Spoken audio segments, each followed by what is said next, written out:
My name is Cora Diaz. I was 40 years old when I finally understood that love in my family had always come with conditions. The story I'm about to tell you happened 3 years ago, on September 10th, 2022. I remember the date with painful clarity because it was my daughter Avery's 8th birthday. I'm a single mother. My husband passed away 2 years earlier, and since then, Avery has been my entire world. Every scraped knee, every school performance, every quiet night when she crawled into my bed because the house felt too big without a father. I was there. Always. That morning, Avery woke up before sunrise. "Mom," she whispered, shaking my arm gently, her eyes already shining. "Today's my birthday." I smiled and pulled her into my arms. "Yes, baby. Today is your day." She talked nonstop while eating breakfast. About the pink dress she picked out. About her friends coming over. About the two-tier princess cake her grandparents had promised to bring. "Grandma said it would have a castle," she said, eyes wide, "with little crowns." A week earlier, my parents had insisted on handling the cake. "Don't order one," my mother said confidently. "We already took care of it." I trusted them. I shouldn't have. By 4:30 p.m., our backyard was full of laughter. Almost 20 kids ran around, balloons bouncing between them, music playing softly in the background. But Avery wasn't running. She stood near the front door, twisting the hem of her dress, glancing up every time footsteps approached. "They'll be here soon," I said for the 5th time, forcing a smile. At 5:15, I called my mother. No answer. I called my father. Nothing. Then my older sister Natalie. Straight to voicemail. I told myself not to panic. Maybe they're planning a surprise, I thought. I imagined them walking in late, cake held high, everyone singing. By 6 o'clock p.m., the hope started to crack. The cake was missing. Not because I couldn't afford one, but because Avery had been waiting all week for that cake. I stepped away, hands shaking, and called the bakery I usually work with. They had one princess cake left. 20 minutes later, it arrived. Avery's face lit up when she saw it. "It's beautiful, Mom." I smiled, but something inside me broke anyway. The party went on. Kids laughed. Candles were blown out. From the outside, it looked perfect. That night, after everyone left, I sat beside Avery's bed and read her favorite story. She hugged me tight. "Thank you, Mom. I had fun today." Then her voice dropped to a whisper. "Mom, do Grandma and Grandpa hate me?" I didn't know how to answer. After she fell asleep, my phone buzzed. Instagram. A photo posted by Natalie. My parents, smiling, hugging Alex, Natalie's son, celebrating his A in math. At my restaurant, on my daughter's birthday, I stared at the screen, my heart pounding, rage and disbelief crashing together. They hadn't forgotten. They had chosen. And in that moment, I knew this wasn't just a missed birthday. It was a message. The next morning, I dropped Avery off at school like everything was normal. I kissed her forehead at the car door, adjusted the strap of her backpack, and watched her walk toward the building with the kind of small, brave steps children take when they're trying not to show they're still hurt. "Love you, Mommy," she called back. "I love you more," I said, then waited until she disappeared inside before my smile collapsed. The moment I got back into the car, the silence hit me like a slap. I didn't drive to work. Not yet. Instead, I turned the wheel and headed straight toward my parents' house. Every red light felt like it took too long. Every mile felt heavier than the last. And the whole time, Natalie's Instagram photo burned in my mind. My parents' arms wrapped around Alex like he was a trophy, like he was the only grandchild that mattered. When I pulled into my parents' driveway, my hands were clenched so tightly around the steering wheel, my knuckles looked pale. I got out, walked up the steps, and rang the doorbell. It took only a few seconds before the door swung open. My mother stood there in a faded robe, hair still messy like she'd just rolled out of bed. Her eyes widened, not with joy, but with surprise, like I'd shown up out of season, like a bill she didn't want to pay. "Cora?" she said, blinking. "What are you doing here so early?" Behind her, I saw my father in the living room, coffee cup in hand, newspaper open, like it was any other morning. I didn't wait to be invited in. I stepped past my mother and walked straight into the house. My voice came out colder than I expected. "Why didn't you come to Avery's birthday?" My mother's face stiffened. A quick flash of panic crossed it, but she smoothed it into something else fast, something rehearsed. "Oh, honey," she laughed lightly, like I'd brought up an embarrassing but harmless mistake. We forgot." I stared at her. "You forgot." She nodded quickly, almost too quickly. "We've been so busy lately. You know how it is." Busy. That word snapped something in me. Because it wasn't just a lie, it was a lazy lie. The kind you tell when you don't think the other person deserves the truth. My father folded his newspaper slowly and looked up at me like I was interrupting his piece. Cora, he said, calm and flat, don't make this into a bigger thing than it is. I felt my throat tighten. Avery's voice from last night echoed in my head. Do Grandma and Grandpa hate me? I reached into my pocket and pulled out my phone. Interesting, I said quietly, because you didn't look busy. Then I turned the screen toward them. The screenshot. Natalie's Instagram photo. The caption still visible. The timestamp. The location tag. My parents' faces changed immediately. My mother's mouth opened slightly, then closed again. My father's eyes flicked over the photo. Just one quick glance. Then he leaned back in his chair like he was bored. That's an old photo, he said. The calmness in his voice was almost insulting. Alex reposted it. Memories. I let out a laugh, sharp and humorless. An old photo. I nodded slowly. Okay. I held the phone tighter. Then let's go to Golden Oak. Let's check the security cameras. The moment I said the words security cameras, my mother's hand jerked up. Why would you do that? She blurted, too fast, too loud. Why make it so complicated? The restaurant wouldn't even give us footage. My father's eyes narrowed. And besides, he added, like he was correcting a child, we don't have time for your drama. Time. Always time for Natalie. Time for Alex. Time for whatever made them look good. Time for whatever sounded impressive when they told relatives. But not time for a little girl in a pink dress waiting at the door. I took a step closer. I can get the footage, I said evenly. Trust me. My mother's expression tightened. No, Cora, don't be ridiculous, she said, waving her hand like she was brushing crumbs off a table. It's over. The party already happened. Avery had fun, right? Let it go. Let it go. Like it hadn't been a week of promises. Like it hadn't been Avery's face sinking every time the door opened, and it wasn't them. Like it hadn't been that question whispered in the dark. I looked between them, feeling something shift inside me, something cold and clear. Then I asked quietly at first, why do you favor Natalie's family so much? My mother froze. My father's jaw tightened. I didn't stop. Why is Avery treated like she doesn't exist? For a moment, the house went completely still. Even the ticking clock on the wall sounded louder. My father set his cup down slowly, and when he looked at me, there was no warmth in his eyes. Not even the kind people fake when they want something. His voice was calm, too calm. You want the truth, he said. Fine.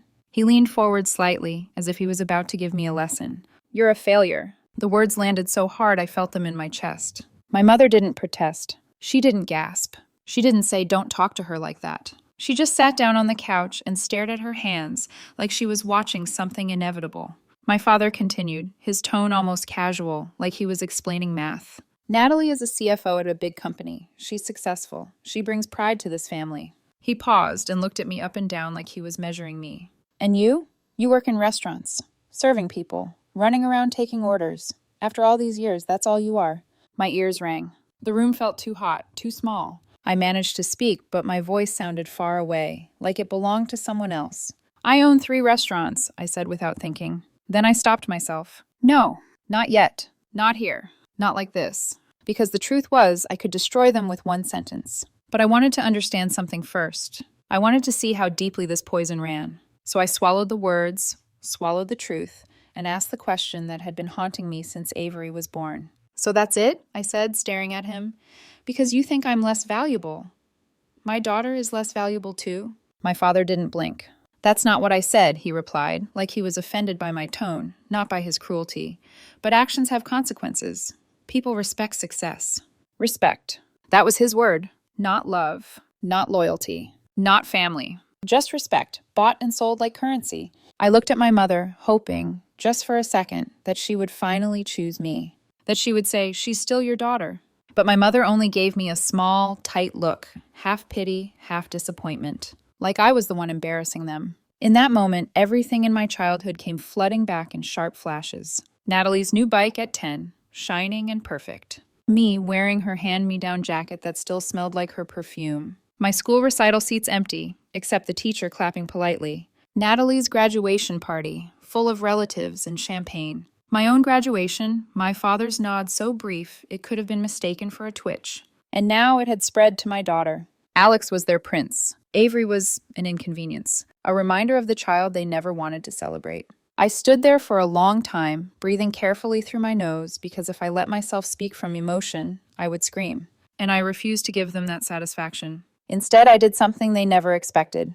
I said nothing. I turned around and walked to the door. My mother stood up suddenly, her voice sharp with irritation. So you're just leaving? After coming here to accuse us? I paused with my hand on the doorknob, but I didn't turn back. I spoke quietly, each word controlled. You didn't just miss a birthday. I let the sentence hang like a blade. You taught my daughter exactly what she means to you. Then I opened the door and stepped outside. The cold air hit my face. I walked to my car, got in, and sat there for a moment with both hands on the wheel, staring straight ahead. My chest felt hollow. But under that hollow feeling, something else was forming. Something hard. Something steady. A decision. Because as I drove away, I realized this wasn't the end. This wasn't even the climax. This was the moment the story split into two paths. The life I'd spent trying to earn their approval, and the life I was about to build without it. And for the first time in years, I didn't feel scared. I felt determined. I would show them how wrong they were. Not by begging, not by arguing, but by letting their own greed expose them. And the first step of my plan? They didn't even know it yet. But it was already in motion. I didn't cry on the drive back. That surprised me. For years, every confrontation with my parents ended the same way. Me questioning myself, replaying their words, wondering what I could have done differently, wondering why being me was never enough. But this time, something was different. Their words didn't wound me the way they used to. They clarified things. When I pulled into the private garage beneath Golden Oak, one of my restaurants, I sat in the car for a moment before turning off the engine. My father's voice echoed in my head. You're just a failure. I smiled faintly. If only he knew how expensive that failure was. Inside, the restaurant was already humming. Staff moved with quiet efficiency. The scent of fresh bread and seared steak filled the air. Comforting, familiar. This place wasn't just a business. It was proof. I took the elevator straight up to my office. Glass walls, clean lines, a view of the city that most people never saw. I sat down at my desk and looked at the framed photo beside my laptop. Avery, missing 2 front teeth, holding up a crayon drawing of the 2 of us holding hands under a crooked sun. She was the reason I stayed invisible for so long, because I didn't want her growing up loved only when we were useful. I picked up my phone and made one call. Get the team together, I said calmly. Conference room, now. Within 15 minutes, my management team sat across from me. Marketing, legal, operations. Faces attentive, curious. I folded my hands on the table. I've decided to go public, I said. A pause. The communications director blinked. Public. How? My name, I replied. I want it on everything. Official website, social media, press releases, ownership records. A few exchanged glances. This wasn't a small move. For years, I'd deliberately stayed in the shadows. Investors knew. Banks knew. Lawyers knew. But not my family. Not the relatives who whispered behind my back. Not the parents who thought I wore an apron because I had no ambition. When? Someone asked. I didn't hesitate. This afternoon. There was silence for half a second, then nods. Okay, the director said slowly. We can do that. Good, because I was done hiding. By 3 p.m., the articles went live. Cora Diaz, owner of 3 upscale restaurants in Wichita. Estimated value, $15 million. Local news picked it up first. Then food blogs. Then social media. My phone started vibrating nonstop. Texts, calls, messages from people I hadn't heard from in years. So proud of you. I always knew you'd make it. Remember when we used to talk about dreams? I read them with detached amusement. Funny how success rewrites memories. I didn't respond. Then my parents called. I didn't answer. My sister Natalie texted. Still nothing. Finally, a message came through from my father. Family dinner tonight, 7 p.m. We want to make up for Avery's birthday. Please bring her. We miss her. I stared at the screen for a long time. Missed her. They'd forgotten she existed just days ago. Now suddenly she mattered. No, they didn't miss Avery. They missed access. I typed a single reply. I'll come. I didn't say yes to forgiveness. I said yes to closure. That evening, I didn't bring Avery. I left her with our neighbors, kind people who had shown up with balloons and gifts when my parents hadn't. As I adjusted my coat, Avery looked up at me. Are you seeing Grandma and Grandpa? She asked softly. I knelt in front of her. They're not ready to see you yet, I said gently, but I am. She nodded, accepting the answer with a maturity that broke my heart. At 7 p.m. sharp, I pulled into my parents' driveway. This time I wasn't alone. Beside me was Evan, my attorney, someone I trusted not just professionally, but personally. He carried a slim briefcase and a calm expression. My parents were already waiting at the door, smiling. Too quickly. too brightly, like actors who'd rehearsed. My mother rushed forward. Cora, you're here. Her eyes darted behind me. Where's Avery? She didn't want to come, I said flatly. The smiles faltered. My father cleared his throat. That's disappointing. I met his gaze. So was her birthday. Inside, Natalie and her husband sat on the couch. Natalie stood when she saw me, her smile tight. Hey, sis, she said, long time. Not long enough. We didn't sit at the dining table. I chose the armchair instead, Evan standing quietly behind me. They talked first. Apologies, explanations, regret. All carefully worded. Then my father set down his cup and folded his hands. Cora, he said, voice slow, thoughtful. We've been thinking. Here it comes. We're family, he continued, and family should share success. Natalie nodded eagerly. We think it's only fair, my mother added, that profits from your restaurants include the family. I waited. 10% for me, my father said. 10 for your mother, 10 for Natalie. 30%. Just like that. I laughed. I couldn't help it. The sound echoed through the room, sharp and uncontrollable. Their smiles vanished. What's funny? My father asked, irritation creeping in. I leaned back, completely calm. What if I say no? The room shifted instantly. Warmth vanished. My father's eyes hardened. Then we'll talk, he said coldly, to people, about how ungrateful you are, how you abandoned your family. Natalie crossed her arms. Public opinion matters, Cora. I clapped slowly. Once. Twice. Perfect, I said. They looked confused. I turned to Evan. Did you get all that? Evan nodded and lifted his phone. Recorded. And in that moment I saw it. The fear. The truth was out. And they had no idea just how much they'd already lost. The room went silent in a way that felt unnatural, like all the air had been sucked out at once. My mother was the first to react. You recorded us? She shrieked, standing up so fast her chair scraped loudly against the floor. My father's face darkened, a deep red spreading from his neck upward. How dare you? He snapped, pointing at me. You think you can play tricks like this in my house? I stood slowly, meeting his gaze without flinching. This isn't a trick, I said evenly. This is documentation. Natalie jumped to her feet. That's illegal, she shouted. You can't just record people like that. Evan finally spoke, his voice calm and professional. Kansas is a one-party consent state, he said. Ms. Diaz is that party. The recording is completely legal. Natalie's mouth opened, then closed again. My mother looked like she might faint. My father scoffed, trying to regain control. Fine, so you recorded us. What do you want? An apology? I shook my head slowly. I already got the truth, I said. That's all I needed. I turned slightly, giving Evan a subtle nod. He stepped forward, opened his briefcase, and placed a thick stack of documents on the coffee table. What's this? My father demanded. Evan didn't hesitate. These are loan agreements, he said. A total of $148,000, borrowed by you and your wife from Cora over the past 12 years. My mother's knees buckled, and she dropped back onto the couch. That's ridiculous, my father barked. I don't owe her anything. Evan flipped open the folder. Text messages requesting money, he said calmly. Bank transfers. Signed confirmations. Everything is here. Natalie stared at the papers, her face pale. You lent them money? She whispered, turning toward me. I nodded. When Alex needed tutoring. When you remodeled the kitchen. When Dad's business deal fell through. I looked straight at my father. You were happy to take money from a failure. He lunged forward, grabbing the documents and throwing them onto the floor. I won't pay, he shouted. Sue me if you want. I smiled, but there was no warmth in it. You have 30 days, I said quietly. If you don't pay, the recording goes public, and so does the lawsuit. My mother burst into tears. You're destroying this family, she cried. I tilted my head. No, I said softly. I'm just stopping you from destroying my daughter. My father pointed at the door, trembling with rage. Get out, you're not my daughter anymore. I turned toward the door without hesitation. I stopped being that a long time ago. We left. Behind us, the house erupted in shouting, my mother sobbing, my father roaring, Natalie pacing like a trapped animal. But for the first time in my life, their chaos wasn't mine to carry. 3 weeks later, on a quiet Wednesday morning, my phone buzzed while I was reviewing inventory reports. $148,000. Deposit received. No message, no apology, just the money. I stared at the screen for a long moment. Then I called my father. It rang twice before he picked up. I paid, he snapped. What else do you want? I smiled. Thank you, I said calmly. That's all. I hung up before he could respond. Then I made one last call. To communications, I said, execute the plan. At 2 p.m., the recording went public. Headlines exploded across local news and social media. Parents demand 30% of daughter's business.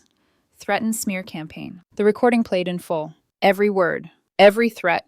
The reaction was immediate and brutal. People didn't argue over interpretations. They heard the truth themselves. And the truth didn't need defending. By evening, my phone wouldn't stop ringing. Relatives calling to scold me. Others begging me to take it down. Most saying nothing at all. At 5 p.m., my mother called. I answered. "You promised," she cried. "You promised you wouldn't post it." I spoke quietly.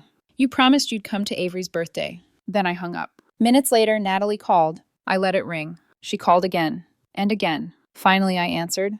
"Are you insane?" she screamed. "You ruined us. You ruined me." I let her finish. Then I said, cold and clear, "You scheduled Alex's celebration on my daughter's birthday. You posted it. You watched her be erased." Silence. "For once," I continued, "you don't get to be the favorite." I hung up. I blocked her. I blocked my parents. The moment I did, something heavy lifted from my chest. It wasn't joy. It was freedom. And I knew this was only the beginning of peace. The fallout didn't come slowly. It came like a storm that had been waiting for the right crack in the sky. By the next morning, my parents' names were everywhere. Local forums, comment sections, group chats they didn't even know existed. The recording spread faster than I expected. People didn't just hear what they said. They heard how they said it. The entitlement, the certainty, the threat delivered like a family tradition. Neighbors stopped waving. Old friends stopped calling. Natalie's coworkers started whispering. The family that once sat at the center of every holiday table suddenly found themselves standing alone in public places, eyes down, conversations cut short. Relatives reached out to me in waves, some angry, some disappointed, some pretending to be neutral while clearly afraid. "You went too far. They're still your parents. Family matters should stay private." I listened. I nodded. I said nothing. Because every time someone said that, I remembered Avery's small voice in the dark. "Do Grandma and Grandpa hate me?" At night, when the world finally went quiet, I wondered, briefly, if I had crossed a line. Then I remembered that lines had been crossed long before I ever spoke up. 2 weeks later, I heard through someone else that my parents had put their house on the market. They didn't tell me. They didn't have to. They sold quickly, below value, packed up what they could, and moved to another state where no one knew their names. Natalie left shortly after. New job, new city, fresh start. People like them always find a way to start over. But not without scars. When I found out they'd left, I didn't feel triumphant. I felt finished. Like I'd closed a door that had been banging open and shut my entire life. And behind that door, nothing I needed anymore. Stop! Part 6. The family I chose. 3 years have passed. Avery is 11 now. She's taller, wiser, still gentle, but stronger in ways that surprise me. She doesn't ask about her grandparents anymore. At first, that scared me. I worried she was burying something, storing pain where it would grow quietly. But one afternoon, while we were folding laundry together, she said something that told me she understood more than I ever gave her credit for. "Mom," she said casually, matching socks, "some people are family because they love you, and some people are just related." I froze. She looked up at me, smiled. "I think we're okay." We are. My restaurants are doing better than ever. Growth steady, staff loyal. The kind of success that doesn't demand applause. But the real change isn't financial. It's peaceful. I attend Avery's school performances. Every one of them. I sit in the front row, clap too loud, embarrass her just enough. We travel on school breaks. We cook together on Sundays. We laugh more. A few months ago, Avery sat me down on the couch with unusual seriousness. "Mom," she said, holding my hands, "I think you should date again." I blinked. "Oh?" She nodded earnestly. "I want you to be happy." I smiled and brushed her hair back. "I am happy," I told her, "right here." She hugged me tight. And in that moment, I knew something with absolute certainty. I didn't lose a family. I protected one. If there's anything I've learned, it's this. Never measure worth by titles or money. Never confuse obligation with love. And never stay silent when someone teaches your child they are less. I didn't do this out of revenge. I did it out of responsibility, because Avery deserved better. And if I had to choose between peace and pretending, I would choose peace every time.